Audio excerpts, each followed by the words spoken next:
I guess our final presentation is a conversation we've been having about black presence in the Academy. And I just want to acknowledge Sissy Tarneen, who has inspired part of the title for this of Good in the Hood or Burn It Down.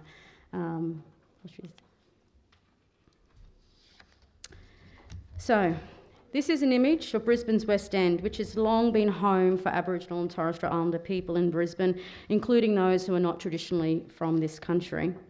For the past few years, in the lead up to 26th of January, this flag appears at the traffic intersection of Vulture and Boundary Street.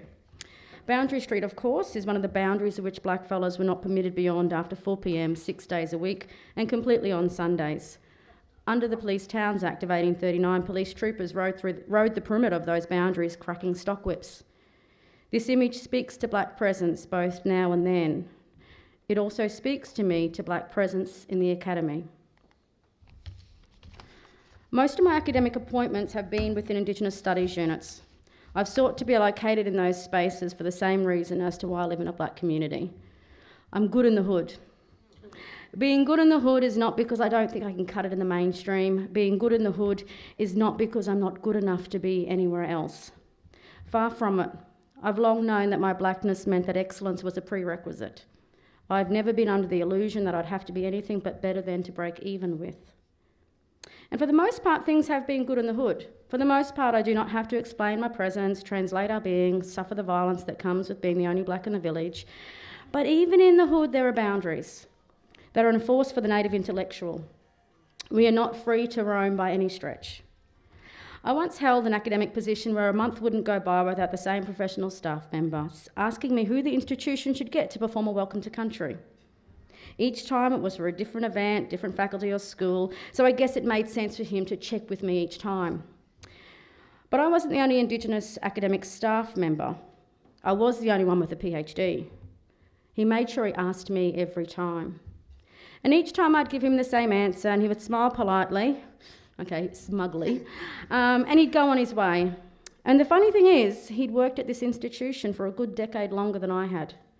He knew full well whose land he was on, but he had to remind me whose institution I was in. This deferring to my cultural expertise was not a sign of respect, but a constant reminder to me that I know my place. It was via a supposed adherence to my cultural protocols that he'd visit these little indignities upon me. Some aren't so subtle though. I've had research students refer to me as their cultural guides while describing themselves as a situated knower. Others have cited the work of my other non-Indigenous students I've supervised while leaving me completely off their reference list. Even the academic in training can crack the stock whip in the Academy against the native. In the hood, I can't enrol students and I can't be a primary supervisor. In the hood, I get to do all and any indigenising jobs. I get to hold them up and turn out the lights. But I cannot know. The native must dance. I believe you. A while ago, I was roped into helping a senior colleague in the philosophy department organise an event. At the planning meeting, this individual expressed an interest in Indigenous participation. I happened to have been working at the Poach Centre for Indigenous Health, which at the time was located in the Aboriginal and Torres Strait Islander Studies Unit. So I suggested that we go speak to someone of the unit about identifying a keynote speaker. My senior colleague thought that was a bad idea. They said that they found those, quote, those sorts of Aboriginal people problematic because those sorts intellectualize things. The senior colleague with a straight face suggested that we look for an Aboriginal person to dance at this philosophy event. The appropriate role for an Aboriginal person at a philosophy event in a university, this individual thought, was to dance. And that exchange gave me pause. It made me wonder about a lot of things. One of the things it made me wonder about was how that individual saw me, the role that they thought suited me. I quit the organizing committee and didn't attend their event, but strangely, I keep going back. I keep insisting on figuring out how I can stay within those boundaries, inside white spaces. I think it's a defiant gesture. I refuse to let them have those spaces to themselves. It's a refusal of being kept out. But I'm also haunted by Fanon's words. The white man is all around me. The earth crunches under my feet and sings white, white. All this whiteness burns me to a cinder. Why do I choose to stay in places that burn? Well, just last year I had the good fortune of venturing outside my neighbourhood to teach first-year medical students. I provided a number of guest lectures within the specific course, having assisted the unit coordinator with integrating Indigenous content. One of the guest lectures was a panel conversation where we were each allocated 20 minutes, yes, 20 minutes, to present our take on Close the Gap. I was to feature alongside two white men, one a medical doctor and both public health researchers. I arrived in advance of my turn, only to find one of the presenters continuing on well after his time and all the way into what was to be my time, or which he acknowledged, but still he continued. At the hour, it was time for a break, where we would have been into full swing of a panel discussion. But he wanted to continue his lecture, which involved highlighting all the feats of white men and pushing the Close the Gap agenda, like literally a timeline of white men's achievements from Alan Lopez to Kevin Rudd. In the break, he asked me if he could continue, and I politely suggested that perhaps I do my presentation, which will be under the 20 minutes, and he could then continue. He stood stunned for a moment, but he decided to take his seat. I presented my understanding of, my critique of Close the Gap and the broader social, political, historical context with which CTG is located, and which I'd been tasked with doing. And in doing so, I'd revealed the limitations of his understanding, including his omission of the 2007 suspension of the Racial Discrimination Act, which was another feat of a white man. The unit coordinator was smiling really gleefully as I sat down beside him, and because this is exactly what he'd wanted, different takes on Close the Gap. The presenter was allowed to continue his lecture with all hope lost on convening a panel conversation. As he returned to the stage, he addressed the students and jokingly remarked, "Now that was an interesting interruption, wasn't it?" At the end of the semester, I received an anonymous student evaluation for the 3 guest lectures that I provided, and one student raised concerns about the events that had transpired. He wrote, "Unfortunately," I know it's he, I've gendered it, "unfortunately, she was quite disrespectful to other lecturers, and that has made it hard to agree with everything she said. For the lecture where she was talking about closing the gap, and there was another presenter on stage after her, she pretty much snapped at him on stage for something he said about research and Indigenous health. It was obvious that he was well-intentioned, but Chelsea was far too insensitive and was way too rude to him on stage. She needs to control how she acts by being more respectful of others, given how different her perspectives are. If you want people to take in what you say better, don't act as if you're out to get everyone who disagrees with you." Interesting interruption. And yes, that's a picture of a man who some, and to quote Dr. Bond, by some I mean some white people, have called a witch doctor. We call him Nganga in Shona, or traditional healer in English. I bring him up because I'm a doctor. I have a medical degree from the University of Zimbabwe, and it's a degree not of the traditional healer variety. It's the same kind that Australian universities give out. No, I didn't buy it. It was all above board. I went to medical school, I learned some things, was examined extensively, and someone gave me a Bachelor of Medicine and Bachelor of Surgery degree. Great. Subsequently, I decided that I was more interested in pursuing and addressing the factors that make some people more likely to be unwell than others. And following a somewhat unusual series of turns, I ended up with a PhD in philosophy, specializing in continental European philosophy, African philosophy, and the critical philosophy of race. When my turn came to be invited to give a guest lecture to medical students, I didn't think I was venturing outside of my neighborhood. I thought I was home. I gave my lecture, carefully tying my theoretical insights to clinical practice, drawing on my own professional experience as a hospital-based doctor. The lecture was well received by the student, but it seemed to puzzle the course coordinator. "That was fascinating," he said. "That worked so well, a medical lecture without anything medical in it." I had worked so hard to tie in just about everything I was saying to medical practice. Yet this person saw none of that. What I had done, the knowledge that I had brought to bear, all of that was missed. Instead, my performance had fascinated him. I learned that I can fascinate like a, quote, snake charmer or a witch doctor. I can transfix and beguile. I cannot, however, know. I can't possibly have something to teach those who, because they understand themselves to be white, take themselves to be my betters.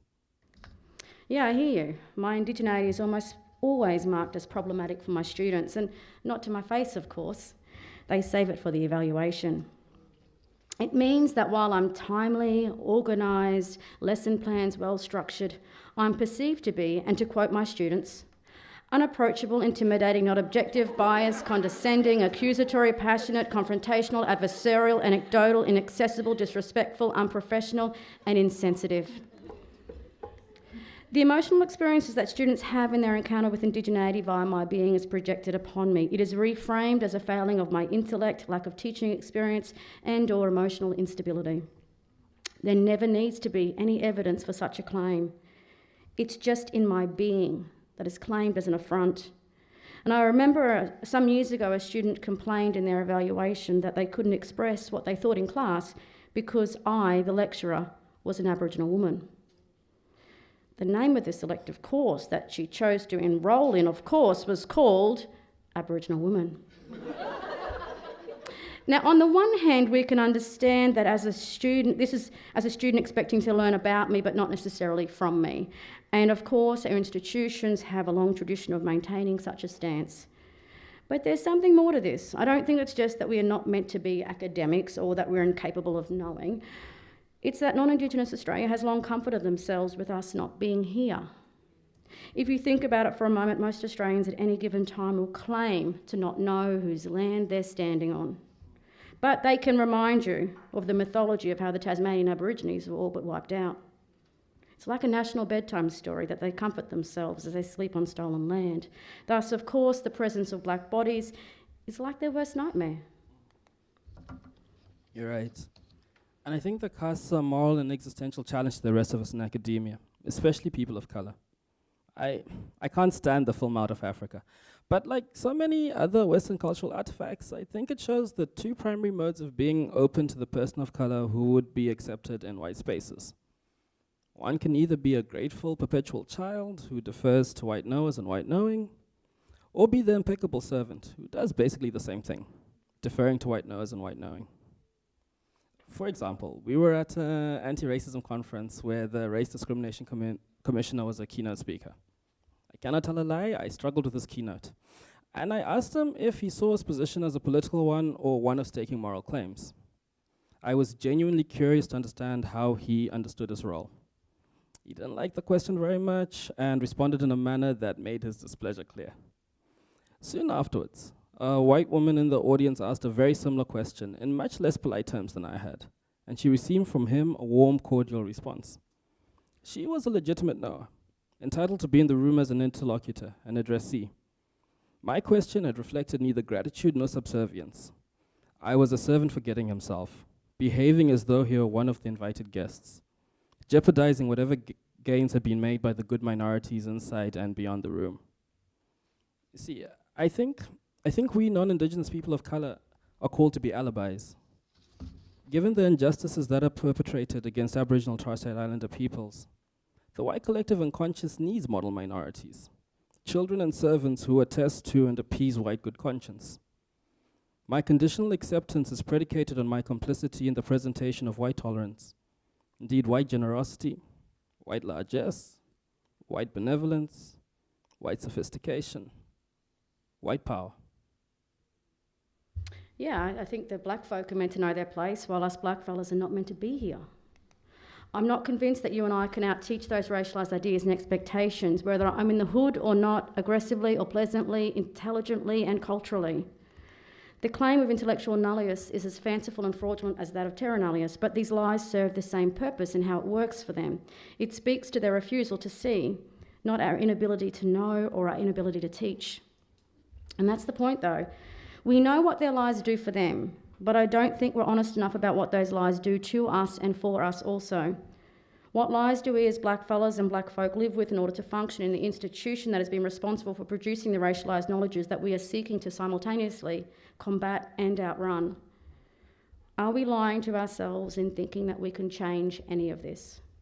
That our appearance as one or two in the school, faculty or institution will actually do or undo anything? I mean, aren't we lying to ourselves to think that a medical degree or a PhD, even in philosophy, would give blacks entry into the academy unproblematically? Are we lying to ourselves about the brutality of the academy upon black bodies? And that's my fear.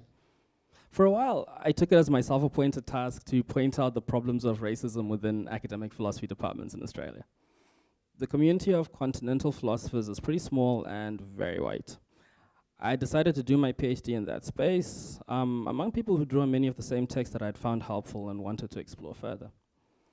Things went well while I was a self-conscious student, pointing out contradictions only gingerly and tactfully, with open palms and slow, deliberate movements. I was encouraged, supported, even popular, while I was viewed in the same way as the local Ethiopian or Thai restaurant, adding flavor, providing patrons with a different experience and a sense of worldly sophistication, equipping them with names off the menu that they could drop in front of their friends in exchange for a little of that awe given to adventurers and explorers.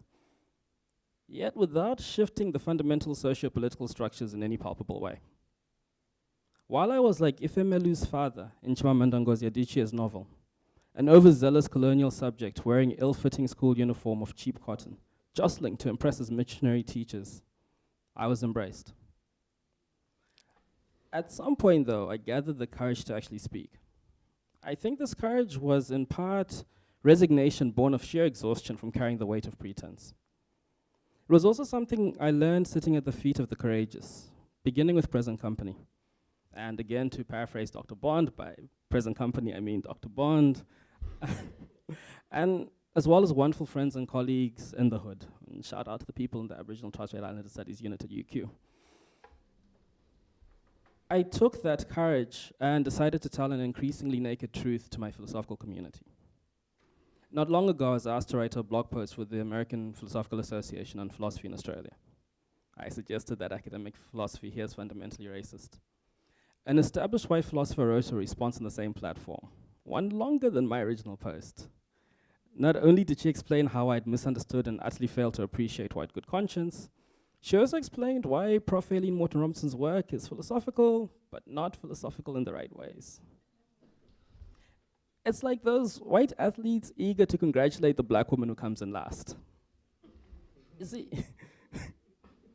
the black woman athlete out front is not quite right, not in the right way. The one simply doing well isn't really worth celebrating. The black woman who comes last, however, she takes her rightful place. An opportunity for white messianic action. I wonder if there isn't a price that we all, people of color, must pay an entrance fee into the academy, with the greatest cost being extorted from the traditional owners and the first peoples of the land on which the academy stands.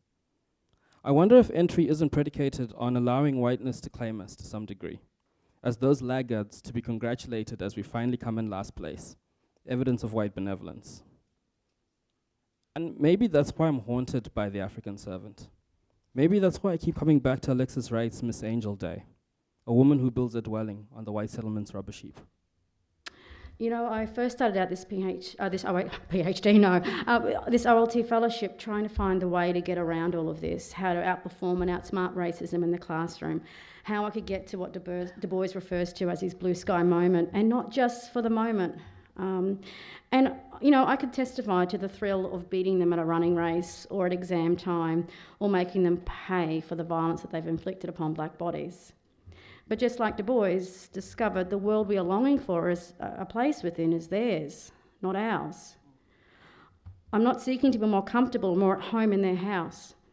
What instead I'm seeking to find is a way for us blackfellas to be more at home in our own lands, more at home in our own skin. And I want what is ours, not what's theirs. And I think the fundamental question at this of the fellowship was really flawed. It's not about what we do. What it's all about is who are we doing this for? Who are we serving in our being in the academy? You remember when we did the family and kinship subject, and it was my first time taking on this unit and your first time tutoring for one of our courses. And I stripped all of the anthropological texts out of the course, only keeping a few to deconstruct for students. And I changed all the assessment items and Pearl packages. And I remember yarning with you about the uncertainty of these untested materials. And we had 7 blackfellas in that course. And I remember saying, we'll know if we've done our job right if they can see themselves, their mob and their story in this course, that they would not be dispossessed of themselves in the course of undertaking Indigenous studies as Indigenous students. You remember the digital story that one of our students gave? She writes, I felt incredibly intimidated and exposed. Despite having an Aboriginal father, I hadn't grown up as part of an Aboriginal community. My mother had been shamed for marrying an Aboriginal man in the country town where they met. So when they separated, my Aboriginality was a complex and silent subject in our lives. I thought about how I'd positioned myself as an outside observer and why, and I realised there was something that we all have in common, the necessity of resistance to the deficit discourse that surrounds Aboriginality, an idea weaved into the fabric of Australian society by the context of our colonial history. As a consequence of this idea, my great-grandmother was removed from her mother and put into domestic service at 11 years of age, and generations later that same idea resulted in the silencing of my own Aboriginality as a child growing up. Whilst my understanding of kinship and community has not altered significantly, I've come to understand my current positioning in a different light. Not only could she see herself, she could reposition herself. And this to me is the bluest sky moment of all.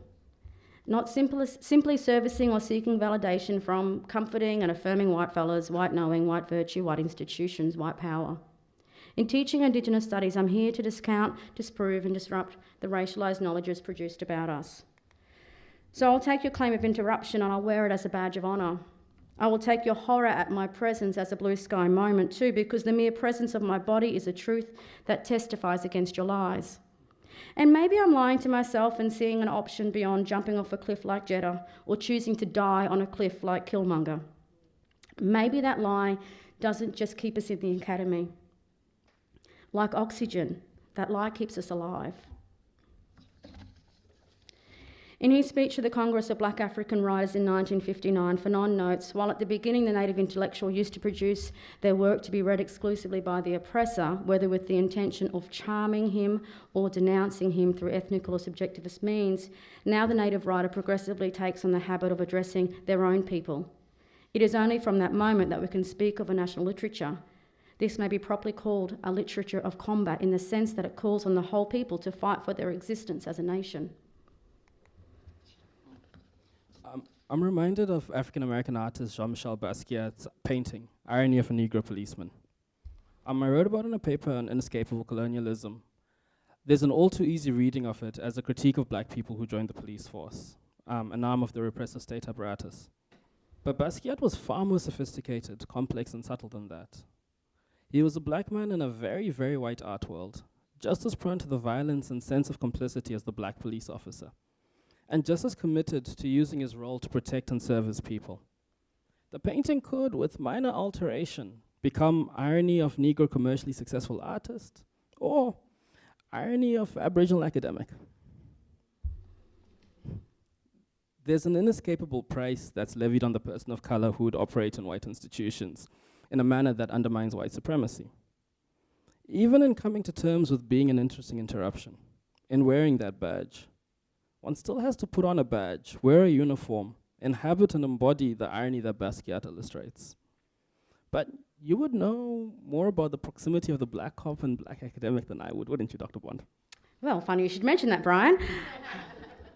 For 15 years, my husband was that policeman, an Aboriginal man driven to put on that badge and that uniform. Inspired by that night, he pounded on the doors of a country police station in the early hours of the morning, waiting for his partner to be released from police custody. Early that evening, in the course of walking home, we were interrogated for walking while black. I said one swear word and I was arrested and detained in custody for a few hours. And a year later, he made the decision to make a difference in policing while black. And maybe he did. But 15 years later, he had to retire on medical grounds due to severe depression and anxiety from the daily onslaught of racism in the workplace. I think the institution was more transformative upon him than it was upon the system, and not because he wasn't good enough, strong enough, tough enough, smart enough. I look back and I don't know how he lasted that long, and I remember the brutality of his job, and I remember thinking how lucky I was to not have to turn up to that kind of workplace every day. But how naive was I? I'd swallowed the blue pill, I mean, the very racialised logics embedded in the minds of his fellow colleagues that made the brutality possible and plausible are produced in the so-called learned institution that I turn up to every day.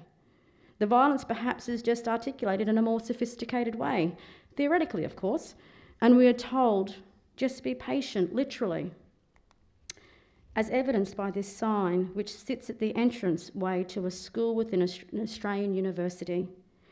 It tells us we are valued, and the materials that support such a statement are forthcoming. They're on their way, they promise. In the meantime, we get to watch this space or read the sign. I reckon I'd rather the red pill. I want the truth. I want to deal with the reality in all of its brutality. And the reality is the academy is a structure built to further the ends of the state.